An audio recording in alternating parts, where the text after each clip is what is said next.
Hello दोस्तों, स्वागत है आपका अपने YouTube चैनल ऑनलाइन जीके मंच में।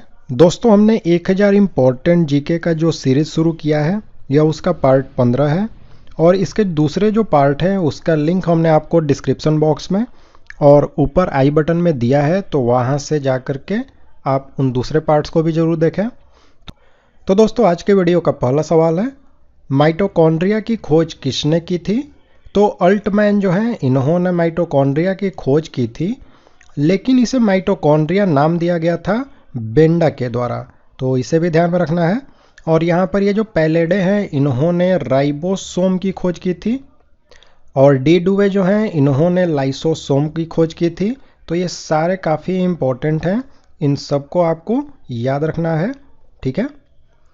और साथ ही में दोस्तों, ये जो माइटोकॉन्ड्रिया है यह कोशिका का श्वसन स्थल होता है और यहीं पर श्वसन क्रिया से ऊर्जा पैदा होती है। तो इसके कारण यह जो माइटोकॉन्ड्रिया होता है सेल के अंदर, इससे कोशिका का पावर हाउस यानी कि कोशिका का ऊर्जा गृह भी कहते हैं, तो ये भी याद रखें। चलिए नेक्स्ट है, संघ लोक सेवा आयोग के अध्यक्ष अपना त्यागपत्र किसे सौंपते हैं? संघ लोक सेवा आयोग यानी कि यूपीएससी जो होता है इसके चेयरमैन अपना त्यागपत्र सौंपते हैं राष्ट्रपति को, और राष्ट्रपति के द्वारा इनकी नियुक्ति भी होती है। और संघ लोक सेवा आयोग के जो सदस्य भी होते हैं वह भी अपना त्यागपत्र राष्ट्रपति को ही सौंपते हैं और इन सदस्यों की नियुक्ति भी राष्ट्रपति के द्वारा ही की जाती है। और ये जो संघ लोक सेवा आयोग है इसके वर्तमान में जो अध्यक्ष है उनका नाम है प्रोफेसर प्रदीप कुमार जोशी। तो ये क्वेश्चन भी आपके करंट अफेयर्स के लिए काफ़ी इंपॉर्टेंट है कि संघ लोक सेवा आयोग के वर्तमान में अध्यक्ष कौन है, तो प्रोफेसर प्रदीप कुमार जोशी। चलिए नेक्स्ट देखते हैं, गेटवे ऑफ इंडिया कहाँ स्थित है? तो यह स्थित है मुंबई में। और ये जो गेटवे ऑफ इंडिया है इसका निर्माण हुआ था 1913 में और इसका निर्माण कराया गया था जो किंग जॉर्ज पंचम थे और महारानी मेरी थी, इनके इंडिया आने के अवसर पर ये जो गेटवे ऑफ इंडिया है इसका निर्माण कराया गया था मुंबई में। नेक्स्ट क्वेश्चन है दोस्तों, नमक सत्याग्रह कहाँ समाप्त हुआ था?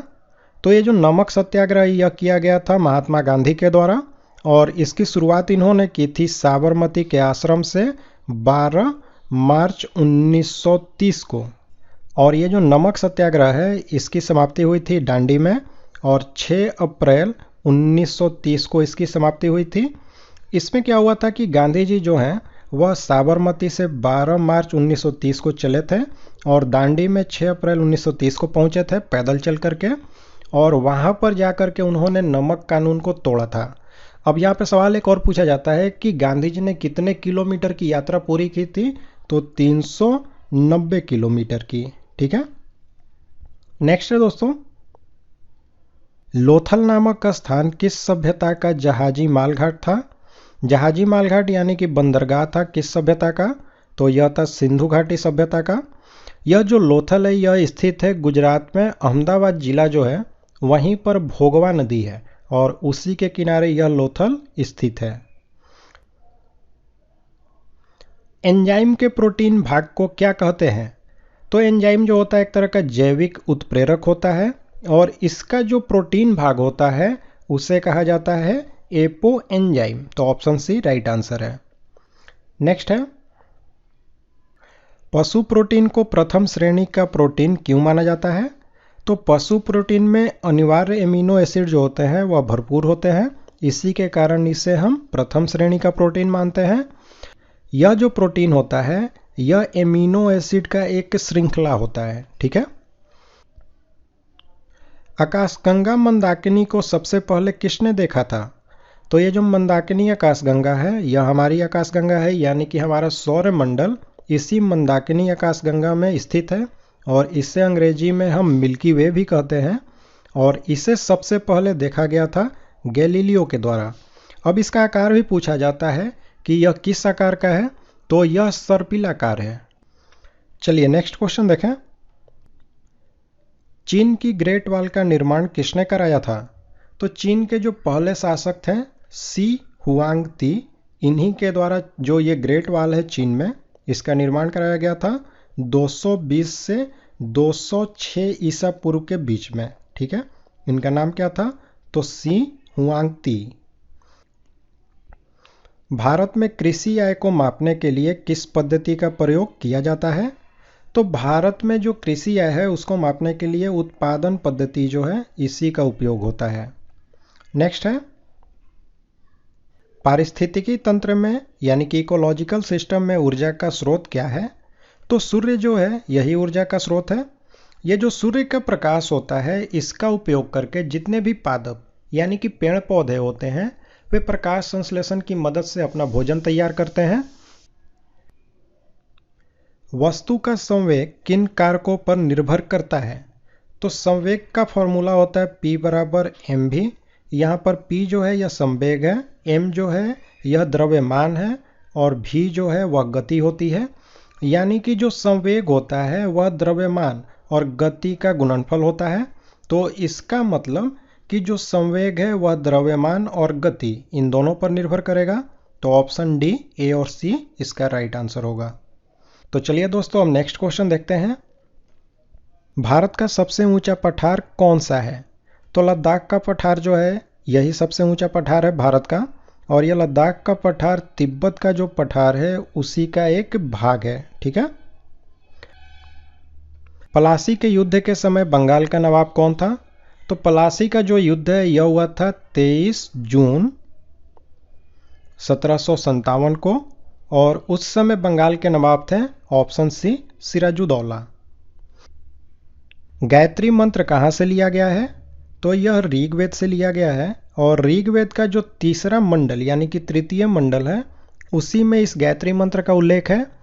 और यहाँ पे सवाल यह भी पूछा जाता है कि गायत्री मंत्र जो है यह किस देवता को समर्पित है? तो यह सूर्य देवता को समर्पित है, तो इसे भी ध्यान रखें। मानस पशु विहार किस राज्य में स्थित है? तो राजस्थान जो है यहीं पर यह मानस पशु विहार स्थित है। जल का घनत्व 1 ग्राम प्रति क्यूबिक सेंटीमीटर किस ताप पर होता है?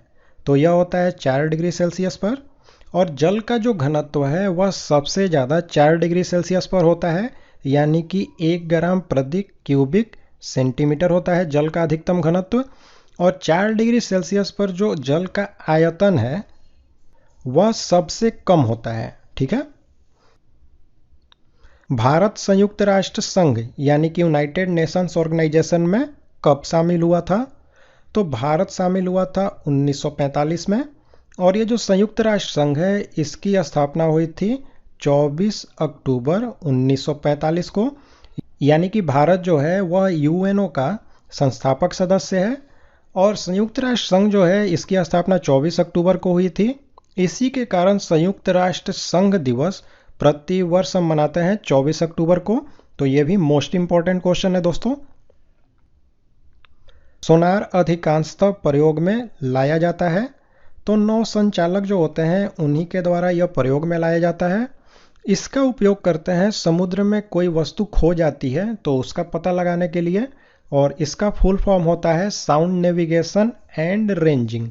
मैं लिख देता हूं, तो इसका फुल फॉर्म भी आपको याद रखना है। चलिए नेक्स्ट है, वैनगंगा और पैनगंगा किसकी सहायक नदी है? तो गोदावरी नदी जो है इसी की सहायक नदियां हैं ये वैनगंगा और पैनगंगा। राज्यों की सहायता अनुदान राजस्व आवंटित किसके द्वारा की जाती है? तो यह की जाती है जो वित्त आयोग होता है इसी के द्वारा। राष्ट्रगान पहली बार कहाँ गाई गई थी? तो कलकत्ता में गाई गई थी। 1 डिग्री देशांतर की सर्वाधिक दूरी कहाँ पर होगी? तो देशांतर को समझें तो पृथ्वी पर जो सीधी रेखाएं होती हैं जो एक ध्रुव यानी उत्तरी ध्रुव से दक्षिणी ध्रुव तक जाती हैं और दक्षिणी ध्रुव से उत्तरी ध्रुव तक, तो ये जो रेखाएं होती हैं इसी को देशांतर कहते हैं।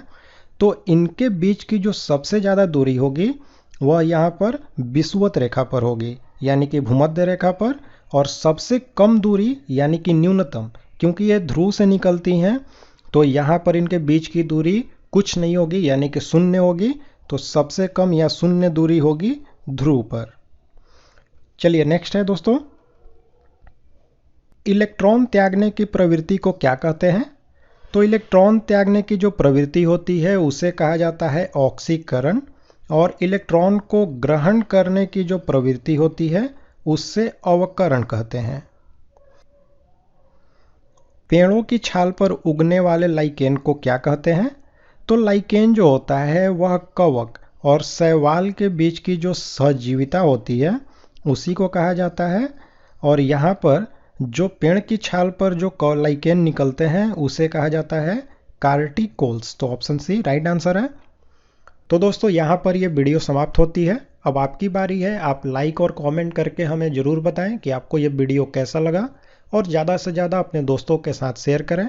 और साथ ही में दोस्तों, अगर आप हमारे चैनल पर नए हैं तो हमारे चैनल को सब्सक्राइब करें और बेल बटन का आइकन प्रेस करके ऑल नोटिफिकेशन को ऑन करें।